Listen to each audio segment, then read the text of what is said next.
여러분 안녕하세요. 여의도 펀드매니저 TV입니다. 오늘은 미국의 메타버스 관련된 종목들을 한번 우리가 찾아보는 시간을 갖도록 하겠습니다. 제가 한 7종목, 6종목이죠. 메타 ETF는 빼고, ETF는 빼고, 6종목을 제가 여러분들에게 추천을 하려고 뽑았는데, 각각 어떤 특징이 있는지, 과연 우리나라에 이러한 비슷한 종목들이 있는지, 미국에 직접 투자해서 이 친구들을 살 것인지, 아니면 국내 투자를 살 것인지, 국내 종목을 살 것인지, 아니면 섞어서 투자를 할 것인지, 이런 여러 가지 이제 조합과 전략과 옵션이 생각나는 거죠. 일단 제가 알고 있는 종목들 소개 차원에서 제가 여러분들에게 한번 설명을 해드리고 분석을 해드리겠습니다. 저는 뭐 자산운용에서 해외 투자를 오래 했죠. 주로 해외 주식 투자를 많이 했는데, 여러분들이 잘 아는 한투운용의 베트남 펀드. 예, 그것도 이제 제가 만들고 제가 운영을 했죠. 예, 거기에 한투운용에 있는 여러 해외 투자 펀드들을 많이 이제 초창기에 많이 만들었죠. 그래서 해외 투자를 직접 많이 해본 경험이 있었기 때문에 최근에 이제 국내 쪽만 이제 집중을 하면서 봤는데 해외 쪽도 좀 늘려가 볼 생각입니다. 국장, 의미가 참 이중적이죠. 국내 중식이기도 하지만은 장례를 치른 듯한 느낌. 그래서 해외 쪽으로 나가려는 모습들이 참 많은데 이러한 것들을 한번 우리가 극복하고 또 투자 유니버스와 투자 스코프를 넓히는 것은 반드시 필요합니다. 이런 좋은 취지면에서 한번 같이 알아보도록 하겠습니다. 먼저 제가 생각하는 종목은 AMD, 노블록스, 유니티 소프트웨어, 오토데스크, C, 벤틀리 시스템, 그리고 메타 ETF인데 메타 ETF는 여러분들이 ETF를 찾아서 사면 될 것 같고 여러분 이 중에서 이름이 좀 처음 들어봤던 것도 유니티 소프트웨어, 오토데스크, C, 벤틀리 시스템 이런 회사들은 좀 들어보기 힘든 종목들인 것 같습니다. AMD와 노블록스를 많이 들어보셨는데 그래서 이런 종목들을 한번 주요 키포인트만 가지고 여러분들에게 이런 종목들이 미국에서는 메타버스로 불리는구나 이런 것들 한번 같이 알아보는 그런 의미 있는 시간을 가져보도록 하겠습니다. 네, 구독, 좋아요 꼭 눌러주세요. 감사합니다. 메타버스의 글로벌 핵심 회사는 딱 두 회사죠. 엔비디아와 메타, 구 페이스북이죠. 그쵸? 이 두 회사는 미국의 메타버스를 투자하는데 반드시 깔고 가야죠. 이건 기본 옵션이고 장착이다. 이건 이제 제 생각인데, 엔비디아는 이제 저희 카페 친구들은 거의 다 이제 너무 귀에 못이 박도록 엔비디아 500달러에 대해서 외우고 있는데, 과연 구 페이스북 메타를 살 것인가 말 것인가 저는 사야 된다고 생각합니다. 이름까지 다 메타로 바꿨다면 시간은 좀 걸릴지 모르지만 장타 종목으로 굉장히 좋은 것 같아요. 그래서 엔비디아와 메타는 강력 추천합니다. 이 두 종목을 제외하고 우리가 샀다고 깔고 그 다음 종목들에 대해서 알아보도록 하겠습니다. 첫 번째 종목은 AMD입니다. 네, 결론부터 한번 들어가 볼까요? 공급 부족 우려에도 전 사업 실적이 성장이 4분기에도 지속될 것이다. 공급 부족은 2022년에 완화될 것이라고 언급했는데 이는 인텔의 2023년 완화 의견과 상이하다. 그래서 인텔은 2023년에 자기들이 이제 실적 가이던스를 발표하면서 이 공급 완화는 2023년에 돼야 자기들은 풀릴 것 같다라고 인텔은 이야기하지만 AMD는 아니다. 내년이면 완전히 풀릴 것이다. 서로 이제 의견이 다른 거죠. 저는 AMD 생각에 동의합니다. 그리고 하이엔드 수요 증가세가 지속되고 있다. 무엇이든지 하이엔드 제품의 증가세가 지속되고 있는 거죠. 성장률 잠식이 가속화가 되고 있다. 점유율 잠식이 인텔 걸 많이 뺏어온 거죠. 그렇죠? 세 번째는 콘솔 제품 연말 성수기 효과가 기대된다. 여기에 이제 AMD의 반도체들이 많이 들어가니까요. 업종 내 수익성 개선과 외형 성장이 가장 뚜렷하게 나타나고 있어 적극 매수를 원한다. 그렇습니다. 자, AMD와 인텔의 차이는 뭐냐면 AMD는 주로 PC는 만들지 않습니다. PC에 들어가는 것은 AMD가 만들지 않고요. AMD는 주로 뭘 만드냐면 데이터 센터에 들어가는 거라든지 큰 어떤 전자부품이나 기기 최첨단된 AMD가 들어가는데 AMD는 CPU하고 GPU를 다 같이 합니다. GPU는 엔비디아에 치여서 비중이 많지는 않지만 GPU도 하고 있고요. CPU는 인텔과 양분은 아닌데 인텔이 거의 70% 이상을 잡고 있죠. AMD가 이제 다양한 CPU 분야에서 인텔 것을 많이 뺏어오는 그런 상황이다. 그래서 인텔과 AMD는 서로 싸우는 영역이 조금 겹치기도 하고 다르기도 하고 이렇다는 것을 꼭 이해를 하셔야 됩니다. 오늘 아침에 끝난 AMD 주가 추이를 한번 볼까요? 네, 139.87달러, 마이너스 6.08로 끝났을 때, 그 전날 10% 올랐다가 다 반납해서 쏟아낸 거죠. 그렇죠? 네. 시가총액은 100만, 1000만억, 1689억 달러, 우리나라 돈으로 약 200조 정도인 그러한 시가총액이죠. SK 하이닉스의 2배 정도 되신다. 그렇게 보시면 될 것 같습니다. 투자 포인트. 첫 번째, 동사는 어떤 기업인가? 동사의 AMD는 Advanced Micro Device의 약자죠. AMD. 미국 반도체 설계 기업입니다. 햄리스죠. 얘들이 반도체를 설계한 다음에 누구에게 주면 TSMC하고 삼성이 주죠. 캘리포니아에 본사를 두고 있으며 1969년 제리 샌더스가 창립을 했다. 동사는 PC용, 서버용 CPU, GPU 등을 설계하고 있다. 그렇죠? 네, 주로 서버용 CPU하고 GPU 등을 설계하고요. PC용은 뭐 거의 하지 않는 것 같아요. PC용은 거의 인텔에게 다 주는 것 같고 일부 하기는 하는데 많지는 않습니다.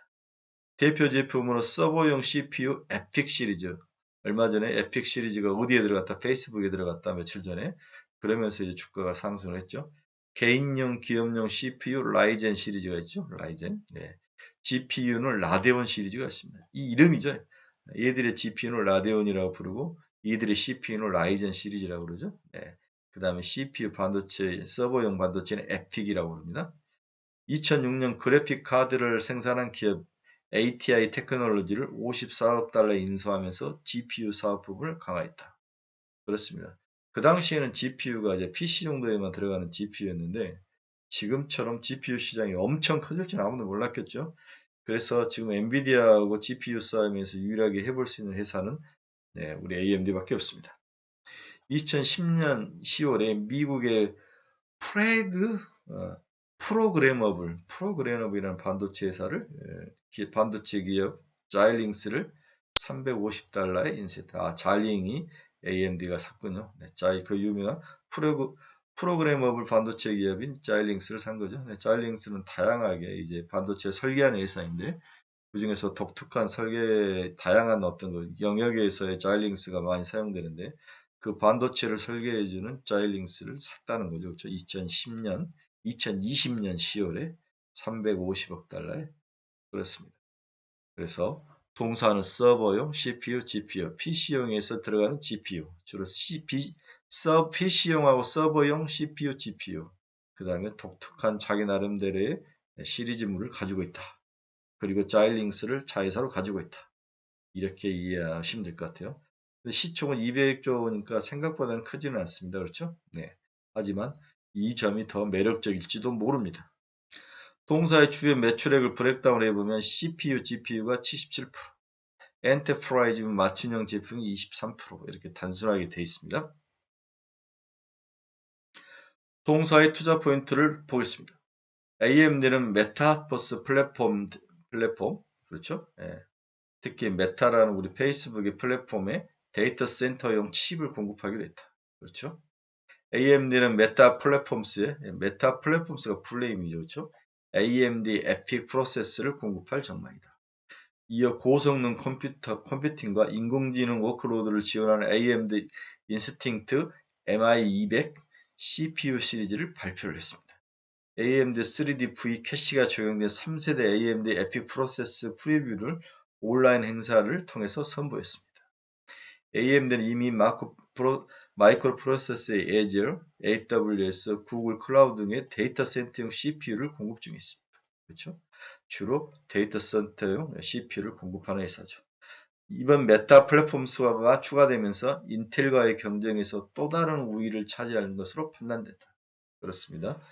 네, 우리 페이스북의 오리지널 이름이 메타 플랫폼스의 CPU 관련된 반도체를 지원하면서 계약을 맺으면서 새로운 전기를 맞이했다. 이런 면들 메타버스와 이제 발을 함께 걸치는 거죠. 네, 이런 면들은 아주 긍정적입니다. 다음에는 신기술 같은 걸 발표했는데 데이터 센터용 매출이 매년 2배씩 증가하고 있으며 현재 전체 매출의 20% 이상은 데이터 센터에서 나오고 있다. 오케이. 시장 조사기관 머큐리 리서치에 따르면 AMD는 X86 프로세서 칩 시장에서 약 25% 점유율을 차지하고 있다. 우리가 486, 586 막 이런 식으로 했는 그것을 만든 회사가 AMD인데 X86이면 가장 최고 사양의 프로세서 칩을 만들고 있다는 거죠. 그렇죠? 네. 우리 이제 프로세서 반도체 시장 보면은 인텔이 75%를 차지하고 있고 엔비디아가 7%, AMD가 4% 이렇게 있는데 이게 이제 계속 올라오고 있는 거죠. X86 프로세스라는 것은 그 우리 이제 프로세스 시장에서의 한 상품인데 그 시장 내에서는 점유율이 25%라는 거죠. 그렇죠? 전체 프로세스 칩에서는 약 4%밖에 안 되지만 X86이 대체적으로 많이 사용되죠. 네. 우리 이제 컴퓨터 같은 데 대부분 X86의 그런 아키텍처를 가지고 사용하는데 그렇습니다. 나름대로 신기술과 마켓 시어를 늘려가고 있는 성장하는 기업이라고 볼 수 있는 거죠. 이렇게. 네. 그래서 매력적인. 인텔은 약간 죽어가는 기업. 그래서 뭔가 새로움을 구조조정을 하면서 새롭게 다가가려는 좀 늙은 여와 같은 기업이라면은 우리 AMD는 아주 살아있는 뭐 젊은 호랑이와 같은 그런 기업이다. 이런 기업은 사야죠. 네.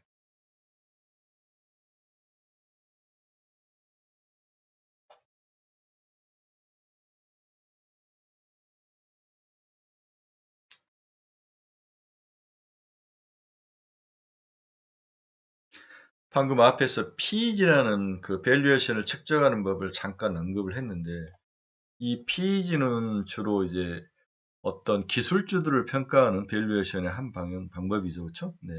우리나라는 삼성전자와 하이닉스를 PBR로 많이 측정을 하는데 미국에서는 PEG를 많이 쓰기도 한다. 우리가 먼저 퍼가 주가를 EPS로 나눈 거죠. 공식으로 이야기를 하면 그런 PEG는 뭐냐면 이 P를 EPS 성장률로 나누는 거예요. EPS 성장률 3에서 4년 정도의 성장률을 기본으로 사용을 하는데 PEG는 퍼를 EPS 성장률로 나누는 거죠. EPS가 아니라 EPS 성장률로 나누는 거죠. 그래서 1보다 작으면 좀 저평가되어 있다. 이렇게 생각을 하는 거죠. 네. PEG가 1이라는 것은 퍼 베이스하고 EPS 성장률이 똑같다는 거죠. 그렇죠? 그런데 PEG가 1보다 작다는 건 EPS 성장률이 PER 베이스보다는 더 크다는 의미니까 저평가됐다고 볼 수 있습니다. PEG는 퍼의 성장의 개념을 포함시킨 그러한 개념이다. 퍼는 EPS를 성장률로 나눈 값이다. 이 수치가 낮을수록 주가가 저평가를 의미한다. 즉 성장률이 높다는 것을 의미하죠. PEG 분석 방법은 미국에서 첨단 기술주의 주가가 기업 가치 이상으로 폭등하면서 이를 해석하기 위한 수단으로 많이 사용되죠. 하지만 여기에도 맹점은 있습니다. PEG를 계산할 때 분모 부분에 해당하는 PEG 성장률을 미래의 3년에서 4년간 예상 EPS 성장률의 평균치를 얘기하는 거죠.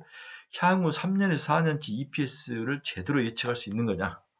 여기에 대한 맹점은 있지만은 일단은 뭐 성장률 관련된 가장 잘 평가된 밸류에이션을 평가할 때 PEG가 사용됩니다. AMD는 0.9라 그랬죠. 시장 평균이 1이니까 시장 평균보다는 저평가된 상황이죠. 동사의 피어 그룹 대 밸류에이션을 한번 측정을 해보면 AMD, 인텔이죠. 엔비디아, S&P 이것은 필라델피아 반도체 지수를 말하는 것 같아요. 그렇습니다. AMD의 퍼는 지금 12개를 퍼보니 42배, 인텔은 12배, 엔비디아는 65.3배. 엔비디아보다는 퍼가 낮지만 인텔보다는 높죠. 그래서 향후 EPS 성장률을 보면 46.3%입니다. 엔비디아보다도 월등하죠. 이 부분이 매력적이라는 이야기를 하는 것 같아요. 그렇습니다. 이런 면에서 동사의 밸류에이션적인 측면에서도 저평가 부분이 있어서 매력적이다. 이렇게 볼 수 있습니다. 동사의 영업이익 추이를 한번 보도록 하겠습니다. 네, 2022년, 2021년, 그렇죠? 네, 영업이익. 이게 이제 100만, 1000만억, 38억 달러. 다음에 2022년 47억 달러. 23년은 58억 달러. 작년에는 13억 달러에서 몇 배면 거의 뭐 3배, 2.5배씩 크는 거죠. 네. 영업이익률 측면에서도 동사의 영업이익률은 나름대로 성장 중에 있다. 이렇게 상승하는 것이 아니라 이렇게 상승하는 거죠. 매력적입니다. AMD는 살만합니다. 엔비디아가 너무 높다고 생각하시면 AMD를 사야 될 것 같습니다. 두 번째 종목은 로블록스입니다. 네, 너무나 많이 여러분들이 이름은 아는데 실질적으로 이 기업을 까보신 적은 별로 없을 것 같아요. 그렇죠. 그래서 제가 오늘 조금씩 분석을 좀 해드리도록 하겠습니다. 네, 결론부터 볼게요. 총 매출액 및 EPS 컨센서스가 상회했다. 올 3분기. DAU 및 이용 시간이 성장받는. DAU가 뭡니까? Daily Active User라고 그러죠. 매일 얼마나 활발한 유저들이 들어오냐 했더니 QOQ로 31%나 상승한 거죠. 플랫폼 성장 목적의 지출 및 투자 지속에도 견조한 잉여 현금 흐름과 이익 개선세가 나타나고 있다. 이 회사는 아직까지 마이너스입니다. 계속 투자를 하고 있죠. 그런데도 잉여 현금 흐름은 많다는 거죠. 그렇죠? 돈은 많이 들어옵니다. 그렇죠? 이 캐시가 굉장히 많이 들어오죠. 이런 회사들은 어떤 확장을 하는데 어려움이 없습니다. 그렇죠. 현금 캐시가 많이 있기 때문에 수익성이 개선되고 있죠. 또한 다양한 파트너십을 기반으로 메타포스 플랫폼 업체로서 포지션을 강하게 구축 중이죠. 세계에서 넘버 원이죠. 원탑이죠. 그렇죠. 노블록스가 이렇게 결론을 해서 얘도 뭐 가격이 올랐다가 이렇게 빠졌다가 하는데 결국 장기적으로 봐서는 상승할 거라서 장타 종목으로 추천을 합니다. AMD와 노블록스는 장타 종목입니다. 동사 주가치를 보겠습니다. 네, 최근에 이제 다시 치고 올라오죠. 오늘은 이제 살짝 빠졌던 13%, 어제 이제 40% 가까이 올랐다가 오늘 13% 조정을 받았는데 살짝 조정받고 한 번 더 올라갈 확률이 높아 보입니다. 네, 제가 봐서는 이제 200달러까지는 일단 보셔야 됩니다. 네, 시가총액이 65조밖에 안 됩니다. 이런 애들은 300조, 400조, 500조까지 간다고 봐야죠. 네, 지금이 60조이니까 500조 가면 딱 템버거입니다. 네, 여러분 믿으셔야 합니다. 이런 종목들은 템버거 종목. 동사의 투자 포인트는 여러 번 이야기하죠. 실적 증가죠. 이번에 40% 전전날 오른 이유도 실적이 생각보다 좋게 나옵니다. 2021년 3분기 총 매출액은 6억 3,800억 달러였다는 거죠. YY로 29%가 상승하면서 컨센서 6억 2,400억 달러를 넘었었습니다. 이러면서 올라가는 거죠. GAP, US 갭 기준으로 EPS는 0.14달러 손실을 기록하며 컨센서는 0.14달러 손실보다는 방어를 잘했다는 거죠. 그렇죠? 네. 순 매출액은 5.1억 달러로 총 매출액 이연 효과에 의한 고성장이 지속되고 있다.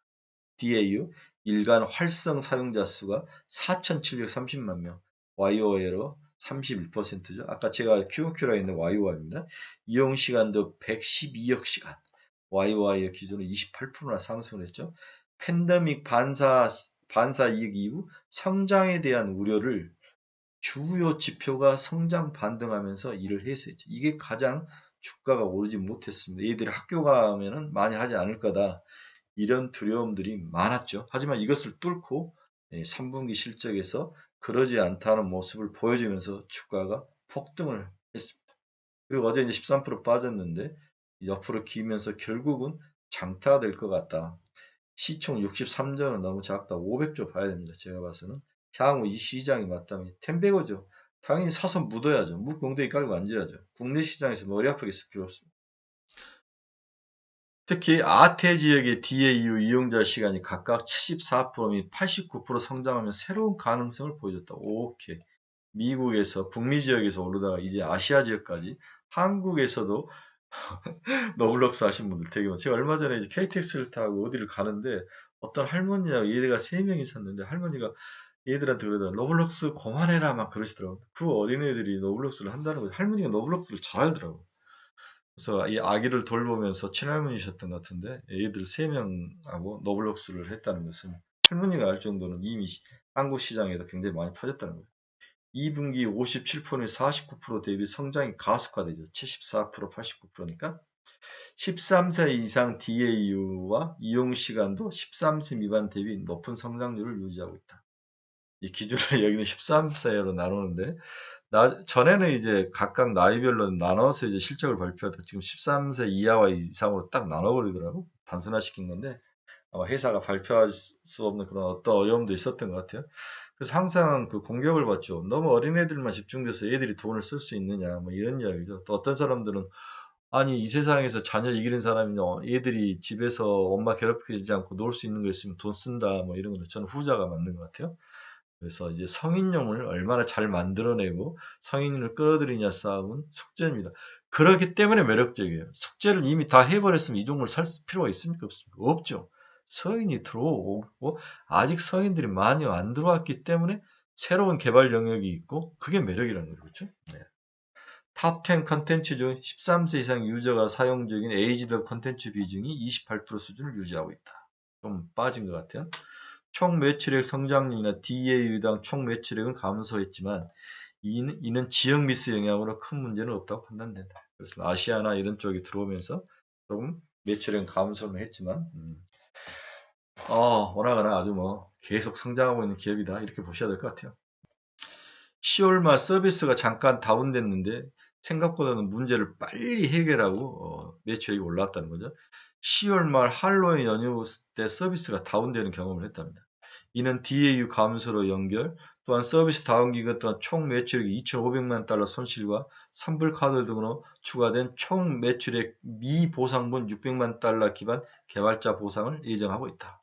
뭔가 3일 동안 다운이 됐다는 거죠. 3일 동안 다운이 되면서 거기에 대해서 보상비를 지금 마련을 하고 있는데 이런 것들에 대해서도 추가로 4분기에 이제 반영을 하겠지만 이런 걸 감안하더라도 좋았다는 거죠.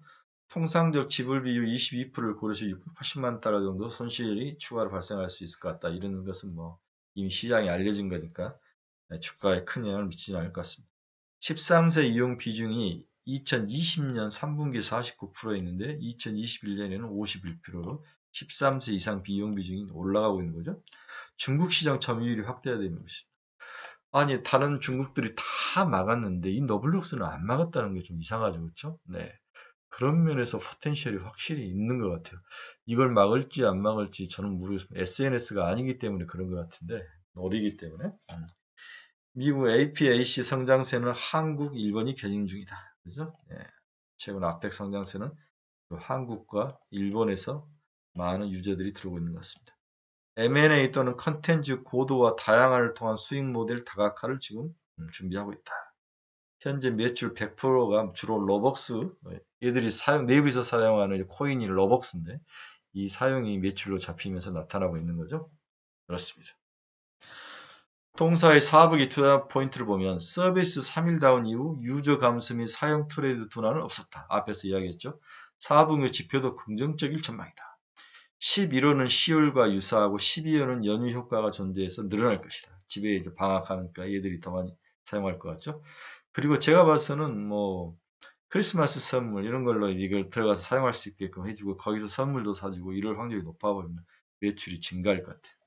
13세 이상 유저 증가에는 개발자 컨텐츠 확대도 긍정적으로 작용하고 있다.